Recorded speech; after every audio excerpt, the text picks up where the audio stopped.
कृपातमहं वन्दे परमानन्दमाधवम् श्रीमन्मदनगोपालं बृन्दारण्यपुरन्दरम् श्रीगोविन्दं प्रपद्येऽहं दीनानुग्रहकारकम् वन्दे मुकुन्दमरविन्दगलायताक्षम् कुन्देन्दुशङ्खदशनं शिशुगोपवेशम् इन्द्रादिदेवगणवन्तुपादपीठम् वृन्दावनालयमहं वसुदेवसूनुम् नवजरधरवर्णं चम्पकोद्भासिकरणं विकसितनलिनहास्यं विस्फुरन्मन्दहास्यम् कनकरुचिदुकूलं चारुबर्हावचूलम्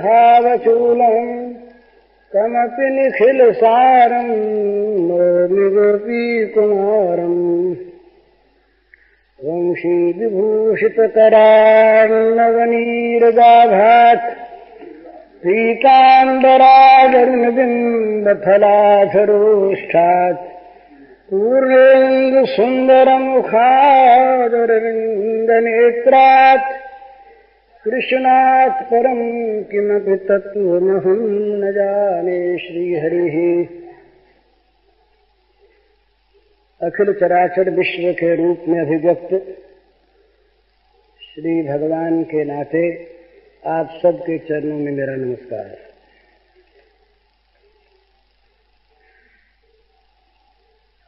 बहुत लोग, बड़े बड़े लोग छिपकर बोला करते हैं, छिपकर बोला करते हैं। ये भगवान के अवतार भी छिप छिप कर बोले। जहां किसी दैत्य को, असुर को मारने की लीला है, वहां तो छिपते कैसे बिचारे।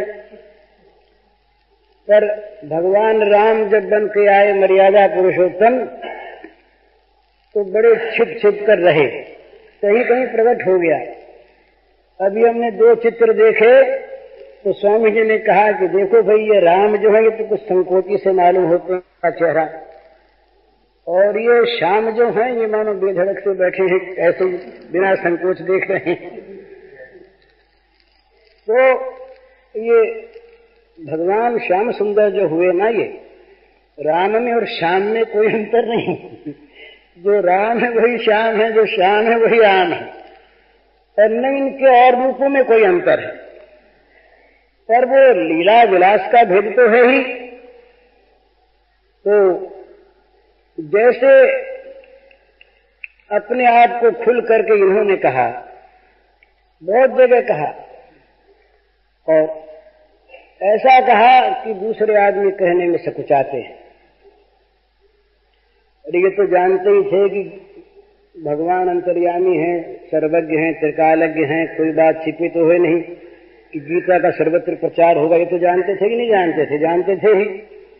अब अर्जुन के सामने छिपा छिपी होकर के बात कही बहुत। अभी स्वामी जी कह रहे थे ना, गोपनीय। पर जानते थे कि लोग तो जानेंगे ही, पर इनको जानने की परवाह नहीं, बेशर्म आदमी है। अपने मुंह अपनी तारीफ, और इतनी बड़ी तारीफ कि सारे धर्मों की अवहेलना करने की आज्ञा। ये महाराज, ये इसीलिए टीकाकार लोग बहुत डरते हैं, और उनका डरना सच्चा है कि लोग धर्म तो छोड़ देंगे और शरणागति उनकी होगी तो दोनों तरफ से मारे जाएंगे।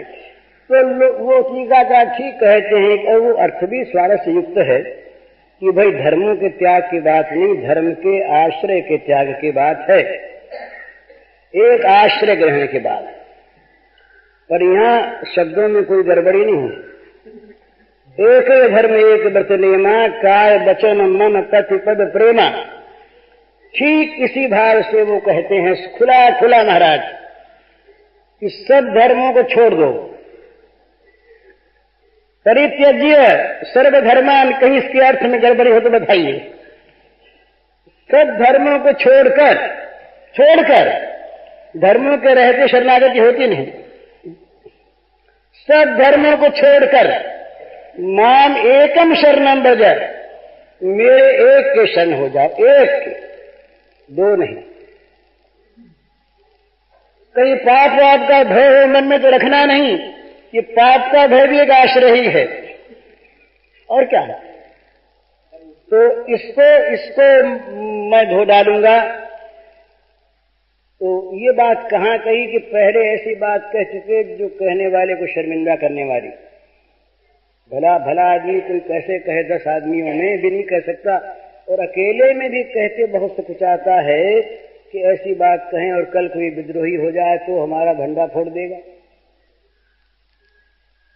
मन मना कर मद भक्तो मदियाजी माम नमस्कुरु, कोई बात बाकी रखी क्या? मन मुझे दे दो, सब दे दिया। बोले मन तो दे दिया पर तन सेवा। भजन का अर्थ है सेवा, भक्ति का अर्थ है सेवा। सर्वात्म समर्पण पूर्वक अपने इष्ट देव के मनोनुकूल आचरण वाला जीवन बन जाए, इसका नाम भक्ति है। तो मेरे भक्त बनो। और अब आगे बढ़े, स्थूल में और आए, मन की बात नहीं। मदिया जी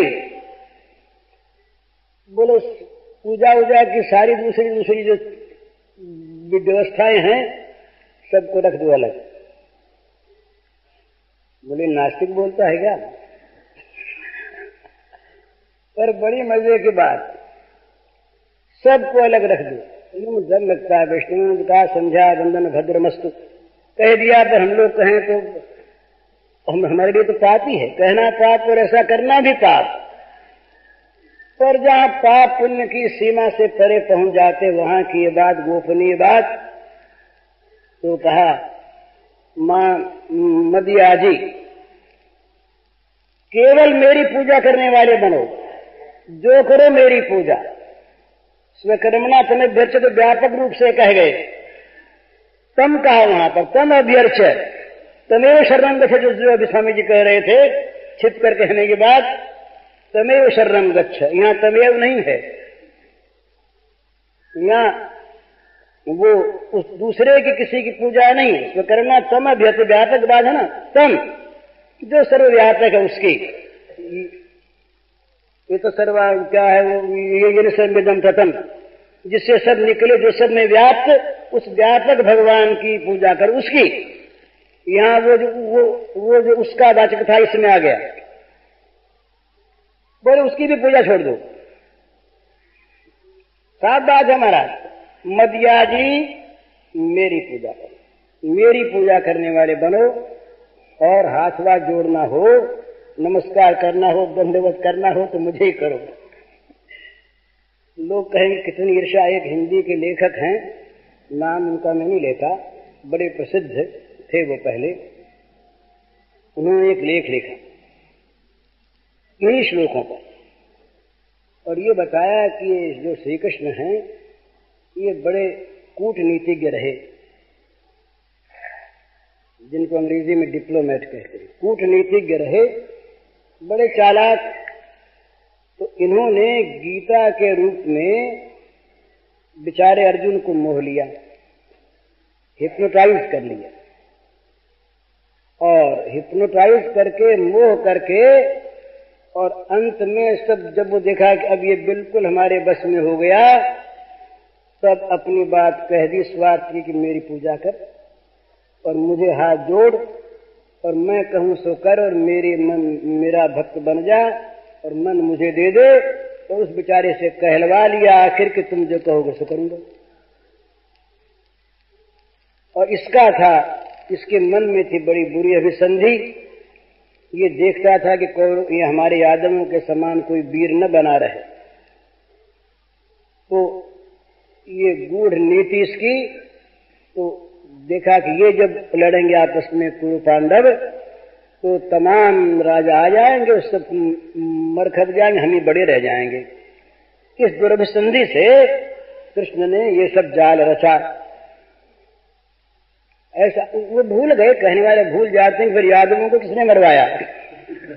अपने कुटुंबवालों को किसने मरवाया? फिर जब गांधारी ने शाप दिया तो कहा तथास्तु, ठीक, माता तुम्हारा शाप सफल हो, मैं चाहता था कैसे ये मरे तुम निमित्त बन गई, बड़ा अच्छा हुआ। तो ये बात समालोचक लोग नहीं ज्ञान में रखते।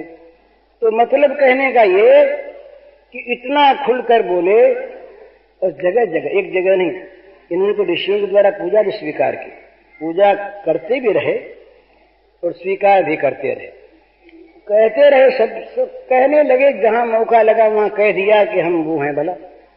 और गीता में तो महाराज खुल गए। वो सारे इदम को अपने में ले लिया, ये भी मैं और वो भी मैं।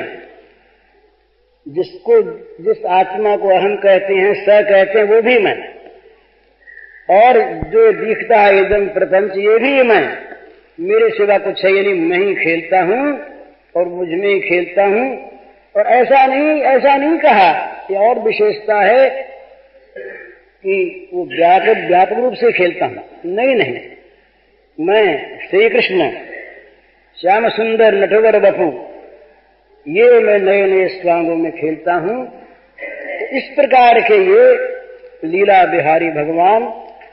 तो यहाँ ये परम गोपनीय की बात होगी, सर्वगुह्यतम। स्वामी जी कह रहे थे अपने को तो ये सब रहस्य तो पता ही, तो सर्वगुह्यतम का यही मालूम होता है रहस्य, ऐसा दिखता है। भगवान का रहस्य तो भगवान जानते हैं, जो जानने का अभिमान करते हैं वो सब अज्ञानी है। तो वो तो वही जानते हैं, पर अपनी अपनी आंख से आदमी हर एक चीज को देखता है, और उसकी आंख ठीक है, उसके लिए उसकी आंख ठीक। तो ऐसा मालूम होता है इस सर्वगुह्यतम का कि भगवान ये चाहते हैं कि भाई मेरे साथ यदि किसी को प्रीति करनी हो, मुझसे यदि किसी को प्रेम करना हो, तो जगत के सारे कर्तव्य अकर्तव्यों से उठना पड़ेगा, जगत के सारे भयों से और सारी आशाओं से मुक्त होना पड़ेगा, जगत की सारी क्रियाओं से और अक्रियाओं से अलग होना होगा, क्रिया और अक्रिया दोनों में उसका पूजन, त्याग और भोग दोनों से उसका पूजन, छोड़ने और करने दोनों से उसका पूजन। उसके सिवा जीवन में कभी किसी समय कोई दूसरा, न तो अपना, न कोई प्राप्तव्य और न कुछ करने योग्य वस्तु, प्राप्त करने योग्य वस्तु, सेवन करने योग्य वस्तु, बस एकमात्र परम प्रेमास्पद भगवान और मैं। कल शाम को किसी ने प्रश्न किया था, उसका उत्तर तो देना बनता नहीं। प्रेम वैचित्र्य की क्या दशा होती है, ये प्रथम तो मैं जानता नहीं, तो जितना कुछ कह सकता हूं वो समझ में आना मुश्किल। लेकिन उसके कुछ नजदीक की बात, भगवान के प्रति समर्पण जब होता है इस प्रकार और इस प्रेम के राज्य में, तो वहां एक समुद्र होता है प्रेम का। ये जरा ध्यान से देखिएगा, एक समुद्र होता है प्रेम का, नारायण नारायण। वो समुद्र जहां उसका तल है वहां तो वो सर्वथा प्रशांत है, तल में सर्वथा प्रशांत है, वहां पर न विक्षोभ है, न तरंग है, न लहरियां हैं।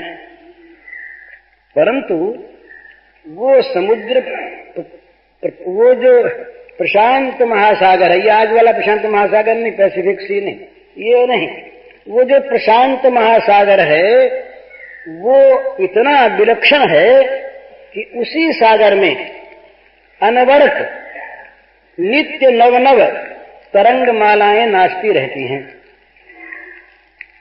तो वो जैसे शांत है, इसी प्रकार वो नाचने वाला भी है।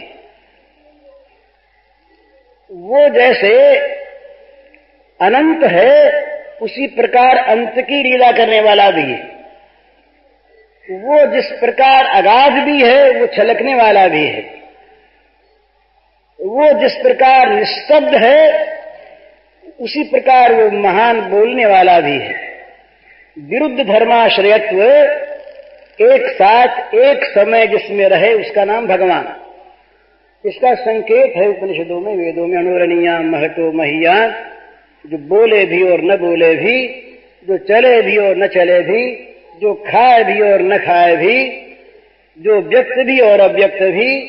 इस प्रकार विरुद्ध धर्माश्रयत्व जिसके अंदर नित्य वर्तमान है, अमुक ऐसा ही ये नहीं कहा जा सकता, ऐसा भी वैसा भी, और ऐसा वैसा जो हमारे ध्यान में ना आवे वैसा भी।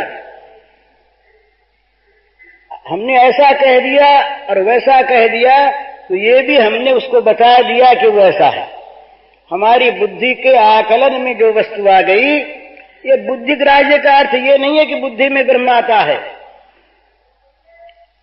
बुद्धि ग्राह्य मतीन्द्रियम, ये अतीन्द्रिय ज्ञान जो है, ये जो ज्ञान होता है भगवान का, ये अतीन्द्रिय होता है, इंद्रियातीत होता है। तो वह बुद्धि ग्राह्य का अर्थ क्या है? बुद्धि ये समझती है कि वह अतीन्द्रिय है, इतना ही। बुद्धि उसकी अतीन्द्रियता का परिचय पाती है, उसके स्वरूप का नहीं। यदि प्रकृति से उत्पन्न बुद्धि उस ब्रह्म के स्वरूप का आकलन कर ले, उस बुद्धि में यदि वो रूप समा जाए, सब जगह समाया हुआ, पर यूं अगर समा जाए बुद्धि में तो बुद्धिजन्य हुए तो वाचा निवर्तन्ते अप्राप्य मनसा सह। ये श्रुति है कि जहां पर वाणी, वाचा और मन से बुद्धि भी है, मन से चित्त भी है, ये सब जहां से लौट आते हैं जिसे न पाकर, और निषेध मुख से जिसका वर्णन करते हैं, ये भी वो नहीं, ये भी वो नहीं, ये भी वो नहीं, उसका आकलन कौन करे, उसको बतावे कौन, वो किसकी वाणी में। तो ऐसा एक निर्देश कहा जाता है, ये केवल वो एक दिखाने के लिए, बतलाने के लिए कि ऐसा भी और वैसा भी, और ऐसा वैसा जो नहीं कहने में आता वो भी। इस प्रकार का जो तत्व है, वो तत्व जहां पर अपना बनकर, वो तत्व जहां पर अपना बनकर, जहां पर अपने गुणों को प्रकट करके, जहां पर अपने गुणों का अलग अवतरण करके जब लीला विलास में प्रवृत्त होता है, तो उसका नाम है श्री कृष्ण, उसका नाम श्री कृष्ण। तो अतएव ऐसा वैष्णव फिलॉसफी जो है ना, वैष्णवों के दर्शन, ये देखने से ऐसा मालूम होता है कि उन्होंने बड़ा विचार किया है। विचार की धारा अलग, विचार की दृष्टि अलग। वो लादिनी, संधिनी और संवित, तीन शक्तियां उन्होंने, ये विष्णु पुराण में भी आया है। तो लादिनी शक्ति जो है, ये तो भगवान का जो नित्य आनंदमय स्वरूप है, वो आनंद ही, वो आह्लाद ही एक नित्य निरंतर एक श्री विग्रह के रूप में प्रकट है। हुआ नहीं, वो नित्य प्रकट है, और वो नित्य उद्वेलित है, वो नित्य उच्छ्वसित है, वो नित्य उच्छलित है, वो नित्य लीलापरायण है। वो आनंद नाचने वाला आनंद, वो शांतानंद ही नहीं, उच्छलित आनंद भी, वो नर्तन आनंद भी, वो संगीत आनंद भी, वो विरह आनंद भी, वो मिलन आनंद भी। इस प्रकार एक वो आनंद आह्लाद जहां प्रकट है, उस प्रकट आह्लाद के श्री विग्रह का नाम है राधा। तीसरा, ये जो लीला धाम है, लीला परिकर है, ये सब के सब जो संवित शक्ति है भगवान की, उसके द्वारा चित्त शक्ति, चित्त शक्ति, उसके द्वारा इन सब का प्रादुर्भाव होता है। और जो सत शक्ति है, वो शक्ति लीला के रूप में आकर के प्रकट होती है। लीला परिकर और लीला स्थान, लीला परिकर और लीला और लीला का जो प्रधान पात्र है वो। तो श्री गोपांगनाएं क्या हैं? ये श्री गोपांगनाएं जो हैं ये श्री राधा की काय व्यूह रूपा है। राधा श्री कृष्ण का अभिन्न स्वरूप आनंदांश, और राधा के शरीर से, राधा के श्री विग्रह से जिनका प्राकट्य हुआ वे सब के सब श्री गोपांगनाएं, वे सब राधा की काय व्यूह रूपा। ये जो महान नित्य निरंतर लीलाधाम में प्रकट जो महारास है, महालीला विलास है, इसमें ये काय व्यूह रूपा श्री गोपांगनाओं का नित्य स्थान है। इनमें नए नए साधन सिद्ध महात्मा लोग श्री गोपांगनाओं का स्वरूप प्राप्त करके सम्मिलित होते रहते हैं। जो इस मार्ग के अन्वेषक हैं, अनुसंधानकर्ता हैं, साधक हैं, अपनाने वाले हैं, वे साधन सिद्धा गोपियों के रूप में होकर के नित्य सिद्ध हो जाते हैं, नित्य पार्षदत्व को प्राप्त हो जाते हैं। तो इनके मूल में है राधा। ये शंका समाधान का विषय नहीं है, और कोई मुझसे शंका करेंगे तो मैं कह दूंगा हार गया, झूठ बोल गया। मुझे झूठ बोलने में जरा भी संकोच नहीं, बहुत झूठ बोलता हूं, सच। तो इसलिए जरा भी कोई अपने लिए कोई बात नहीं, तो हाँ, शंका समाधान की कोई बात नहीं। जो सुनना चाहें वो सुने, न सुनना चाहें न सुने, और सुनकर के मिथ्या माने, अवश्य मिथ्या माने, कोई आपत्ति नहीं, मनवाने की आवश्यकता नहीं। तो ये मैं कह यह रहा, तो कह मैं ये रहा था कि ये जो लीला विलास है, सच्चिदानंद का लीला विलास, इस लीला विलास में जो प्रधान नायिका हैं वो है श्री राधा जी। अब उन राधा जी में जहां जहां पर जिस जिस रस का उन्मेष है, होना आवश्यक है, वो सब होता है। उसके 8 रूप माने। पहला रूप है व्यापक, उसका नाम है प्रेम। प्रेम का अगला स्तर है, उसका नाम, ये सब पारिभाषिक नाम है इनके, बहुत बड़े बड़े इनके व्याख्यान हैं, इनके स्वरूप का निर्णय है। फिर होता स्नेह। ये स्नेह नहीं, हम जिसको स्नेह कहते हैं प्रचलित भाषा में, जो गुरुजनों का और अपने छोटों के प्रति होता है स्नेह, वो नहीं। ये प्रेम का एक परिष्कृत रूप होता है स्नेह। स्नेह के बाद तीसरा रूप होता है मान। इस मान का नाम सुन के डर जाते हैं लोग, मान। मान के बाद चौथा रूप होता है प्रणय। प्रणय के बाद 5वां रूप होता है राग। 6ठा रूप होता है अनुराग। 7वां रूप होता है भाव, और 8वां रूप होता है महाभाव। ये भाव और महाभाव दोनों प्राय एक ही हैं, परंतु भाव का जहां पूर्ण विकास है, गोपी से जहां राधा भाव की परिणति है, वहां भाव है। उस भाव में फिर 2 चीज और प्रकट होती है, जिनका उस प्रेम शास्त्र के अनुसार उनके नाम है मादन और मोहन।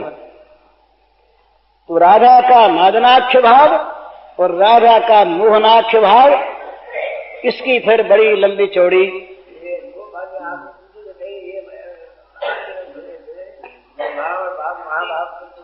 ये लंबी चौड़ी व्याख्या है इसकी, मादन और मोहन की। एक आज सुनाता हूं। मादनाख्य भाव में जब अपने में दैन्य का अनुभव होता है, बड़ा, तो एक घटना, श्री कृष्ण चले गए मथुरा। गए, जाने के बाद क्या होता है इनके भावों में कि ये समझती हैं कि अब कुछ रहा नहीं, श्री कृष्ण अब मिलने के नहीं, मिलने के नहीं। तो भाव आता है कि अब तो जहां मैं देखती हूं अंधेरा रह गया, मुझे जीना नहीं है, जी नहीं सकती, पर एक अवलंबन मिल गया। क्या मिल गया कि वो श्री कृष्ण का कृष्णपना नहीं, काला रूप नहीं। जहां तम है, जहां अंधकार चारों तरफ दिखता है, ये अंधियारी जो एक है, अंधियारी, ये एक बार ऐसा हुआ कि एक जगह श्री कृष्ण की छाया पड़ी। उस छाया में जो कालिमा थी, उस कालिमा ये पूर्व रात के समय के बाद तो श्री कृष्ण तक तो पहुंच नहीं सकी राधा जी, कई तरह के विघ्न थे। तो वो जो छाया की कालिमा थी, छाया थी, उस छाया में जा करके श्री कृष्ण का अनुभव कर लिया उसने। ये जो काली छाया है, इस काली छाया में उन्होंने कृष्ण का अनुभव कर लिया। अब कहती कि छाया तो होती तो पड़ती, और मेरे इस वियोग की ज्वाला से ये सूर्य भी जल गए और चंद्रमा भी जल गए, वो दोनों रहे नहीं। तो छाया जिन सूर्य चंद्रमा से पड़ती है वो चीज रही नहीं, तो रह गया क्या? अंधकार रह गया, अंधियारी रह गई। ये अंधियारी चूंकि कृष्ण को याद दिलाने वाली अंधेरा काला, तो ये मेरे जीवन का आधार रह गया। तो इसी को लेकर मैं जीऊं। उसके बाद जब दैन्य और फूटता है, बड़ी बढ़िया बात है।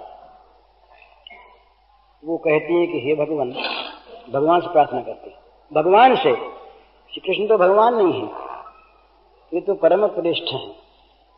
प्रार्थना करती है कि हे नारायण, हे भगवान, मेरी मनोकामना आप पूर्ण करें।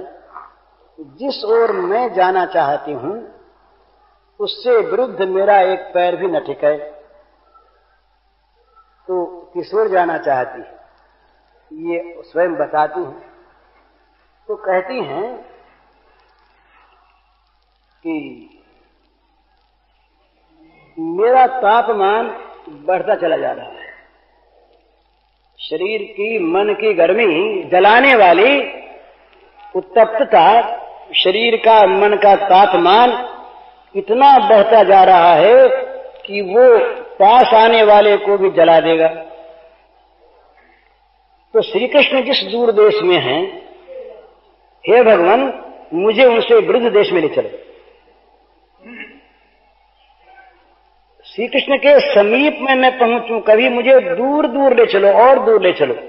यदि कहीं मैं मार्ग भूल गई और श्री कृष्ण की ओर चल पड़ी, उनके समीप पहुंची, तो मेरे तापमान से, मेरे शरीर की गर्मी से वो उत्तप्त वायु हो जाएगी, पवन उत्तप्त हो जाएगा, और वो उत्तप्त पवन उस नील कलेवर को झुलसा देगा। तो हे नारायण, ये न हो, मैं पीछे चलूं, दूर चलूं। पहले जब मैंने कहा था कि वो ऐसी प्रार्थना करती है कि जिस मार्ग में जाना चाहती हूं उससे विपरीत न जाऊं, तो लोगों ने यही समझा होगा कि भगवान की ओर जाना चाहती है, दूसरी बात समझ नहीं सकते। पर ये मादनाथ दैन्य का भाव है। वहां वो कहती है कि मैं दूर जाऊं, जिससे मेरे उत्तप्त अंगों की जो स्पर्श पाकर जो गर्म वायु है, अति उत्तप्त वायु, वो प्राणनाथ के नील कलेवर का स्पर्श न कर सके और वो सुख से रहे। दूसरी उद्भावना करती है, वो कहती है कि मैं जब चलती थी तो मेरे पीछे पीछे भ्रमरों का दल चलता था, गुनगुनाता हुआ, गुंजार करता हुआ। तो मुझे लगता है कि ये भौरे सब क्यों उड़ रहे हैं, ये भौरे सब क्यों चल रहे हैं।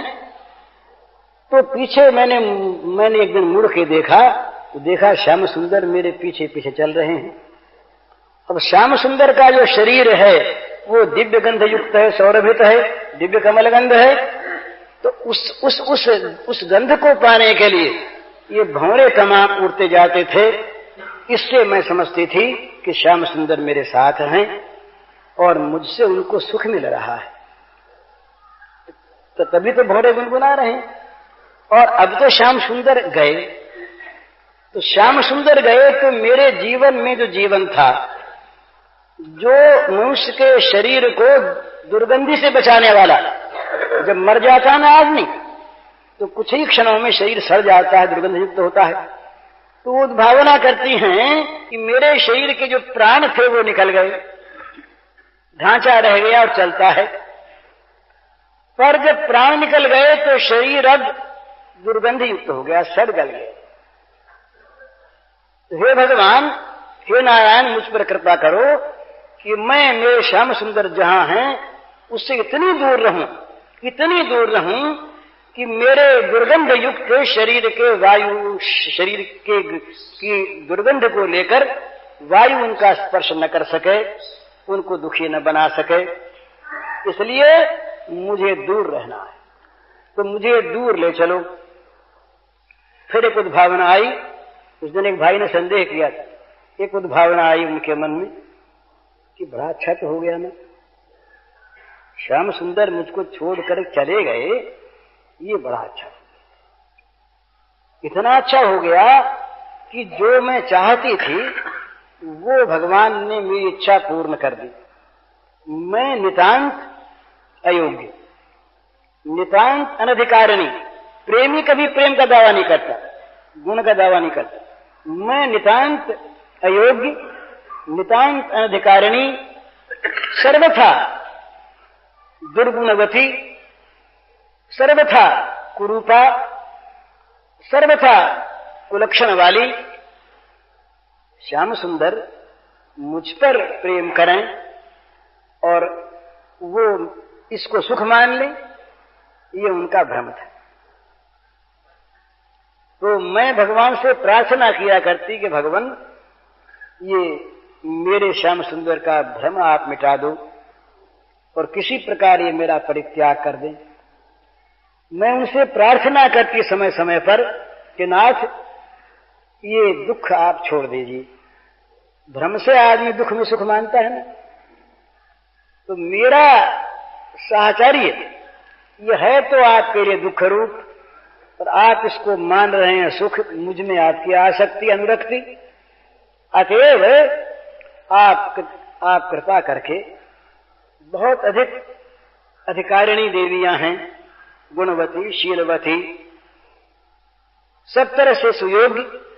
तो बोले जब जब मैं ये कहती तब तब श्याम सुंदर का मेरे प्रति अनुराग और बढ़ता। तो मैंने सोचा मन में कि मैं क्या करूं। कहती हूं तो इनका अनुराग और बढ़ता, आसक्ति और बढ़ती है, तो इनका दुख ही बढ़ता प्रकारांतर से, और न कहती हूं तो इनके दुख को देख नहीं सकती। इनका दुख कैसे मिटे मेरे परित्याग में, मुझे ये त्याग दें तो इनका दुख मिटे, मैं त्यागने को तैयार। तो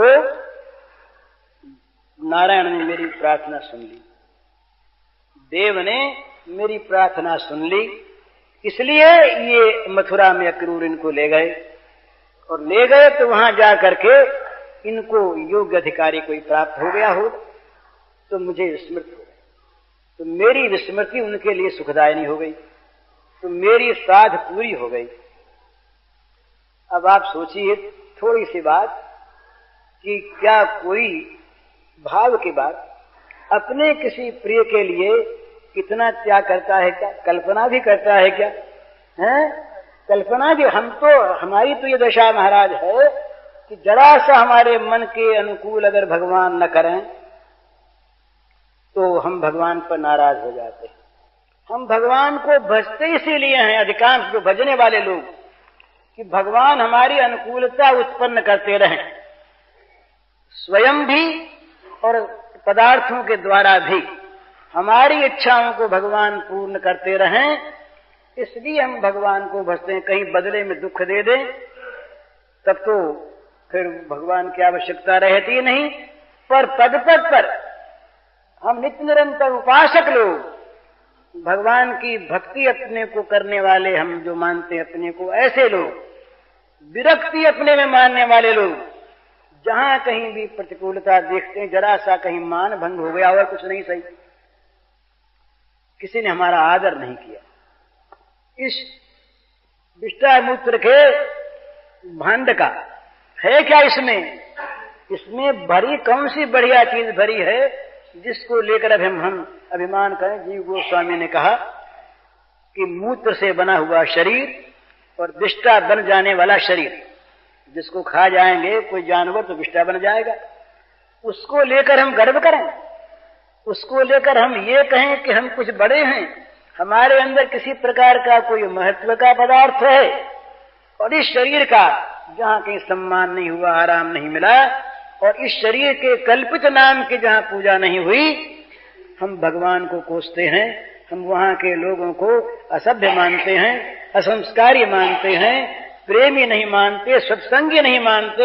हम जाएं कहीं सत्संग के लिए महाराज, जाएं कहीं, भूख रहती है ना, अलग अलग वासना होती है, खाने की वासना, पहनने की वासना, सोने की वासना और बोलने की वासना है। वो हमारे एक मित्र हैं साहित्यिक, वो बड़ी मधुर भाषा में कहा करते हैं, बोले भाई क्या करें, बुलास लग गई, जैसे प्यास लगती है तो बुलास लग गई, अब बोले बिना रहा जाता नहीं। तो हम जब कभी अपनी वासना की पूर्ति के लिए कहीं जाएं और वहां वासना पूर्ति का आयोजन हो नहीं, तो हम क्या कहेंगे? बोले यहां तो कोई सत्संग की बात जानने वाला है नहीं, कोई प्रेमी नहीं यहां पर, यहां पर तो सब के सब रूखे लोग हैं और सब भोगों में लगे हैं, कोई भी सत्संग की बात नहीं करता, हमें टाइम नहीं दिया गया। माने ये सब असत्संगी क्यों हैं, अप्रेमी क्यों हैं, रूखे क्यों हैं, इनमें सभ्यता क्यों नहीं? एक ही उत्तर है कि इन्होंने हमारा मान नहीं किया। और क्या बात, सीधी बात है, इन्होंने हमारा, तो अपने भगवान को हम सुनाते होते। तो दूसरी चीज, एक बार की बात है कि तानसेन रहे, ये बड़े संगीतज्ञ रहे, बड़े भारी संगीतज्ञ। तो ये अकबर के सामने एक बार मलार राग गाया इन्होंने, अकबर उसको सुनकर विह्वल हो गए और बोले तुमने कहाँ सीखा है, इतना बढ़िया कोई गा नहीं सकता। तो उन्होंने कहा, तानसेन ने कहा कि महाराज मैं कुछ नहीं गा सकता, मेरे गुरुजी जो हरिदास महाराज वो जैसा गाते हैं वैसा तो आपने कभी सुना ही नहीं, मैं तो उनके सामने जैसे सूर्य के सामने जुगनू ऐसा हूं। तो बोले उनका सुनाओ। बोले उनका सुनाना हमारे हाथ थोड़ी है, आपके हाथ थोड़ी, आप उनको बुलावा भेजो, वो आपके दरबार में आ जाए, ऐसे तो वो है नहीं, हम तो आ जाए।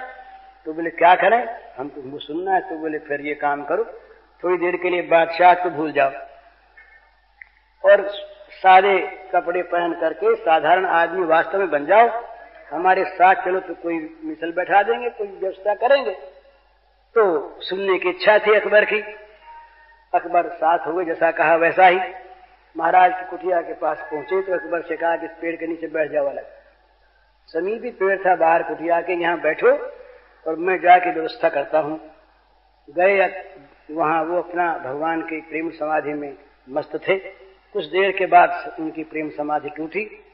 बोले तानसेन अच्छे हो, कैसे आ गए? तो बोले महाराज ऐसे आ गया, उस दिन जो आपने सुनाया था ना वो मुझे ठीक याद नहीं रहा, मैं फिर सुनना चाहता हूँ।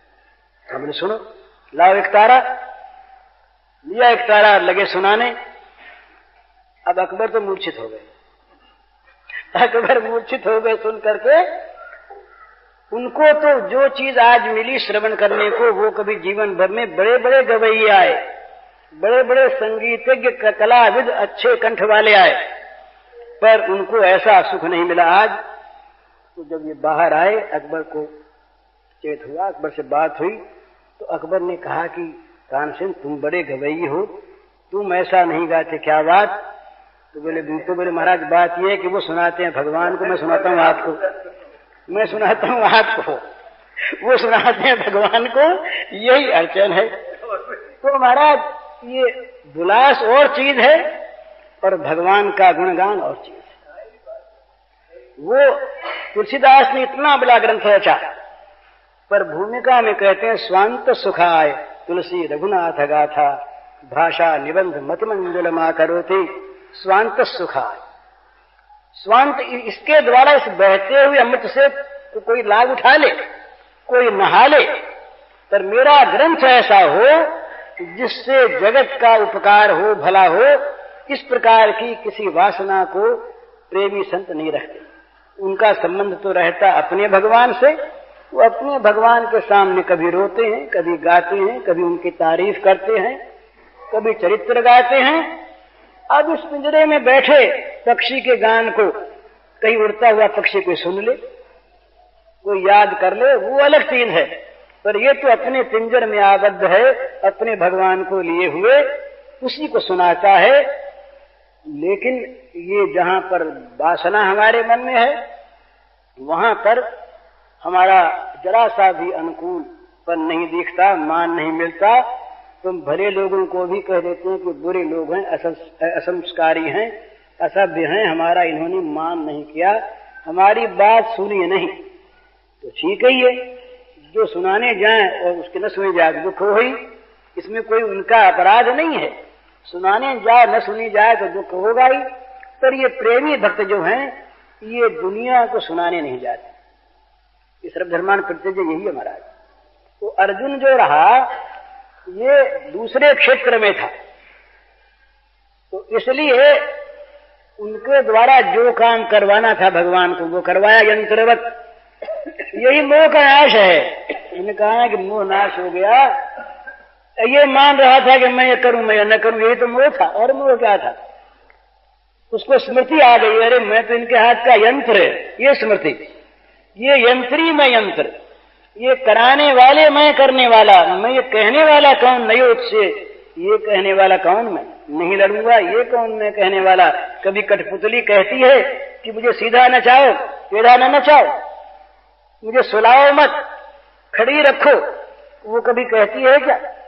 वो तो अपने आप वो सूत्रधार के सूत्र के इशारे पर वो नाचती है बिना किंतु परंतु किए। तो ये स्मृति अर्जुन को आ गई कि मैं तो आया तो इस काम के लिए यंत्र बनकर, और बनने लगा यंत्री आपके समकक्ष। इच्छा बात कही महाराज, बड़ी सुंदर। ये अर्जुन की जो स्वीकृति है, इस स्वीकृति में शरणागति का मर्म है। संक्षेप में मोह नाश हो गया। ये मोह नाश हो गया कि मैं कुछ करता कराता हूं, करने कराने वाला हूं, करूंगा कराऊंगा। ये जो था मेरा मोह, मैंने अपने को स्वतंत्र मान लिया। ये शरणागति जो है ना, ये परतंत्रता का साधन है। भला भगवान के परतंत्र हो जाना ये पारतंत्र का साधन है, ये स्वतंत्र नहीं। ये भगवान की परतंत्रता को स्वीकार कर लेना, ये शरणागति है। शरणागत स्वतंत्र नहीं होता कभी। अगर स्वतंत्र है, स्वतंत्र विचार है, स्वतंत्र कार्य है, स्वतंत्र इच्छा है, इच्छा भी स्वतंत्र नहीं, तो वो शरणागत नहीं, वो कुछ अलग लिए हुए है। उसने समर्पण पूरा नहीं किया, उसके समर्पण में कुछ कमी है। समर्पण करने वाला भी नहीं रहता समर्पण में। वो समर्पक अपने आप उसमें आके बैठ जाता है, तभी वो कह सकता है ता मन मनस्का मत प्राणः मदर्थे त्यक्त देहि कहा। नहीं, मन मनस्का नहीं कह सकता। भक्त कह सकता है कि हमने आप में मन लगा दिया, हमने आपको मन अर्पण कर दिया। पर भक्त कहते हैं, वो भगवान कहते हैं उसका मन है नहीं, मेरा मन उसका मन बन के बैठ गया। ये जो जहां भगवान कहते हैं वहां पूर्ण समर्पण है, वहां अपने आप की अलग स्वतंत्र इच्छा, स्वतंत्र सत्ता, स्वतंत्र मान्यता ये है नहीं। उनकी इच्छा से सत्ता है। मत प्राणा, मदगत प्राणा नहीं है। मन मनस्का मत प्राणा, मत प्राणा है। मत प्राणा का अर्थ है कि भगवान के प्राणों से अनुप्राणित हैं, भगवान के जीवन से उज्जीवित हैं, भगवान के रखने से उनका अस्तित्व है। क्यों रखते हैं? अपने खेल के लिए, अपना काम करने के लिए। ये गोपी भाव है। तो उसमें 6 बार शरणागति में मेरे मोह का नाश हो गया। मेरा जो कर्तृत्व था ये नष्ट हो गया। तो क्या हो गया? याद आ गई बात। क्या याद आ गई? क्या आपके हाथ का यंत्र हूं, ये बात याद आ गई। आपके हाथ का यंत्र हूं, ये बात याद आ गई। मैं कुछ करने कराने वाला नहीं, जो आप कराओ वो करने वाला मैं, इसीलिए मैं आया। और मैंने वो बस जो कुछ कहा। अब बोले तुमने बड़ा अच्छा किया भाई, इतनी तुमने साधना की, परम साधना कि जिससे तुम्हारे मुंह का नाश होगा, स्मृत्या की साधना की। बोले ना ना, तत्प्रसादात्। शरणागत कहीं साधना अभिमान नहीं करता, वो कहता है कि आपकी कृपा से ये मोह नाश हुआ, आपके प्रसाद से, और मुझे स्मृति आई।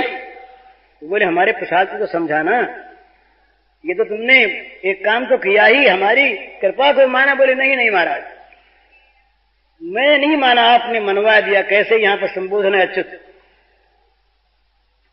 आप अपने स्वभाव से कभी च्युत नहीं होते, आप सुहृद है ना। हम चाहे न चाहें आप गले पड़कर भला करते हैं, हम चाहे न पीना चाहें आप गला पकड़कर अमृत पिलाते हैं। अच्युत हैं, आपका स्वभाव है। इसलिए यहां शरणागति में यह भी अनुभव नहीं, ये भी अनुभूति का अभिमान नहीं कि मैं आपकी कृपा को अपनी बुद्धि से, अपनी साधना से प्राप्त कर सका। जो कृपामय है उनकी कृपा तो सर्वत्र विकीर्ण हो रही है, विस्तीर्ण हो रही है। वो कृपा स्वाभाविक है, वो स्वाभाविक कृपा नहीं, अपनी कृपा से। जासु कृपा नहीं कृपा आघाती, अपनी कृपा से उस कृपा ने मेरे मुंह का नाश कर दिया। तो क्या हो गया? जो होना था। दो ही चीज होनी चाहिए, भटकना बंद हो जाए, जहां पहुंचना चाहिए वहां पहुंच करके स्थिर हो जाए, स्थितोस्मि। और गत संदेह, जहां तक संदेह रहता है वहां तक भटकना बंद होता है। सारे संदेह मिट गए, तो अब क्या करोगे? बस एक ही बात, करिष्ये वचनम तव, पूरी अधीनता। ये भगवान की शरणागति जब होती है तब शरणागत को भगवान अपना अंतरंग खोल के दिखाते हैं। अंतरंग खोल के दिखा देने का नाम ही प्रेम है। अंतरंगता बिना प्रेम नहीं होता, और प्रेम के बिना असली ज्ञान नहीं होता। जब तक बाहरी ज्ञान है, ऊपर का ज्ञान है, तब तक अंतरंगता नहीं है। किसी से भी हम प्रेम करें, हम भक्ति करें, उसको जानें, उतनी बात ही जानेंगे जितनी बार बार से प्रकट है। उसके मन में क्या है, उसके जीवन की गुप्त से गुप्त बात क्या है, सरल गुह्यतम क्या है, ये बात तब तक हम नहीं जान सकते जब तक हम उसके अंतरंगता में ना आ जाएं, उसके मन में ये विश्वास न हो जाए कि ये मेरा है, इष्टोसी में। ये जब तक न हो जाए तब तक अंतरंग रहस्य नहीं खुलता। वो रहस्य खोलते हैं रहस्य वाले हैं। हम तो रहस्य की कल्पना करते हैं, हम तो ऊंची से ऊंचे भगवान में कल्पना कर लेते हैं रहस्य की, रहस्य का उद्घाटन नहीं कर सकते। ये वो करते हैं जो स्वयं रहस्यमय है, लीलामय है। वही सो जाने जेह देहु जनाई इमे विषय गुणती तेन लभ्य, जिस पर उसकी कृपा वो जानता है, दूसरा नहीं जान सकता। यहां भगवान ने जनाया, थप्पड़ मार दी, पहले तो थप्पड़ मार दी। बोले जो जो जो जो जो सबके हृदय में रहता है, हृदय से तिष्ठति, हृदय से तिष्ठति, जो सबके हृदय में रहता है, तमेव शरणं गच्छ, उसके शरण में जाओ। तीसरा कोई तो महाराज, और फिर ऐसी बात कह दी कि जो बात पराये से कही जाती है। इति ज्ञानमाख्यातम् गुह्यात् गुह्यतरम् मया विमृशे तदशेषेण यथेच्छित तथा। तो अर्थ जैसे करो भाई, हमने तो जो छिपी से छिपी बात थी, गुह्य से गुह्यतर बात जो थी, वो तुमसे कह दी, हमारे द्वारा कही गई, हमारे द्वारा कही गई। अब भाई तुम अपनी सोच लो, तुम मन में आवे से जते सो करो। अर्जुन रो उठा, ये यहाँ शब्द नहीं है पर ध्वनि है। अर्जुन व्याकुल हो गया, रो उठा। अगर ये नहीं व्याकुलता होती तो दूसरे शब्द भगवान के इस प्रकार के नहीं निकलते जो अंतरंगता को लिए हुए। अर्जुन व्याकुल हो गया, ये क्या कह दिया। शिष्यस्तेम शाधिमाम त्वाम प्रपन्नम कह के मैंने पूछा, और सरकार ने कहना शुरू किया, और सब कहा करके अब ये कहते हैं कि जैसे सो करो, हमने कह दिया। तो ये बड़ी विकट बात जब रोने लगा, भगवान ने आंसू पूछा और वही गले में हाथ डाल दिया, गलबाही डाल करके बोले, भैया भैया, अरे तुम मेरा बड़ा प्यारा इष्टोसी में, तू मेरा बड़ा प्रिय है भैया, तू रोता क्यों है, तू रोता क्यों है। ले, इशारे से कहा था पहले भी 15वें अध्याय के अंत में भी, और भी संकेत कई जगह किए। सर्व गुह्यतम भूया, अब तुमको फिर से सारी जो गुह्यतम बात है वो खोल के कहता हूं। अब यहां पर ऐसा बोले, अंतरंग खुल गया। अपनी बात की तारीफ अपने मुंह से की, परमम वचन। कोई भी आदमी कहता है कि जो मैं जो कहता हूँ सबसे ऊंची बात, सुनो, ये कहा परमम वचन शृणु में, परमम वचन, मेरे श्रेष्ठ वचनों को, जो परम वचन है उनको तुम सुनो। तो तुम्ही को सुनाता हूँ भैया। तेहितम वक्ष्यामि, यह लोकहितम वक्ष्यामि नहीं है महाराज, अर्जुन सामने है, इसीलिए सर्वगुह्यतम है। तेहितम वक्ष्यामि, क्यों तेहितम वक्ष्यामि, इष्टो से मैं दृढ़ में थे, तुम मेरे प्यारे हो, सुदृढ़ प्यारे हो, तुम्हारा प्यार किसी हालत में भी कम नहीं होता, किसी हालत में घटता नहीं। और प्रेम जो घटता है रुकता है वो प्रेम नहीं होता, वो तो काम होता है। प्रेम घटता नहीं, रुकता नहीं, मिटता नहीं, ये तो अनवरत लगातार प्रतिक्षण वर्धमानम, ये प्रेम स्वरूपम है, प्रतिक्षण बढ़ने वाला।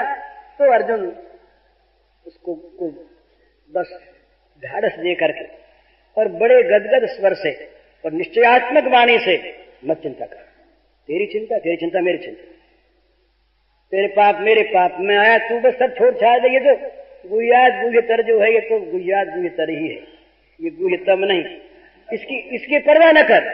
और महाराज अर्जुन भूल गया इसको। महाभारत की बात सब सच्ची माननी पड़ेगी। अनुगीता देखिए, अर्जुन ने कहा कि महाराज वो आपने ज्ञान कहा था वो तो मैं भूल गया। तो भगवान ने कहा उस समय मैं बड़े योग में था, कहा था, मुझे भी याद नहीं। तो क्या भूला हुआ, मैं ये पढ़ रहा था एक बार, तो मेरे मन में बड़ा संदेह हुआ कि भगवान ही भूल गए तो कौन याद रखेगा है।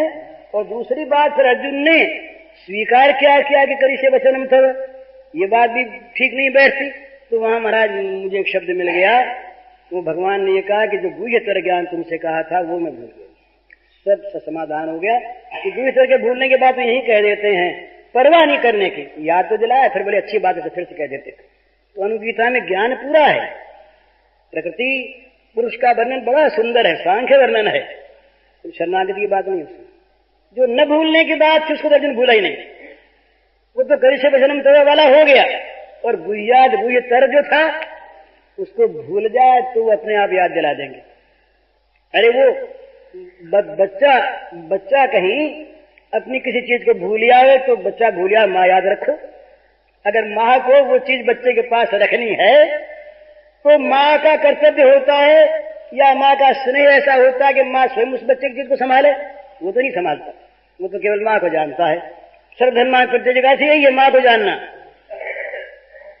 जो वो कहे हिलो तो हिलो, वो कहे बैठो तो बैठो।